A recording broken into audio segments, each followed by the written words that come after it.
Hi everyone, in this video, I will be showing you how to replace the USB cable to a RS232 cable along with a power supply unit for the Zebra DS4608 digital scanner.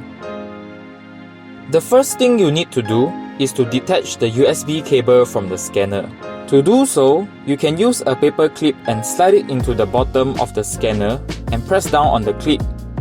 You can then detach the USB cable from it.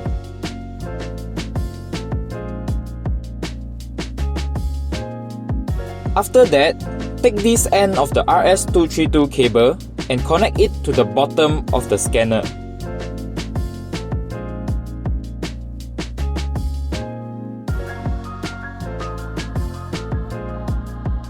This end of the cable will be for the industrial computer.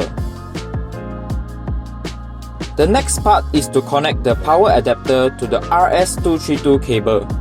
Take this part of the power adapter and insert it into the end of the RS232 cable.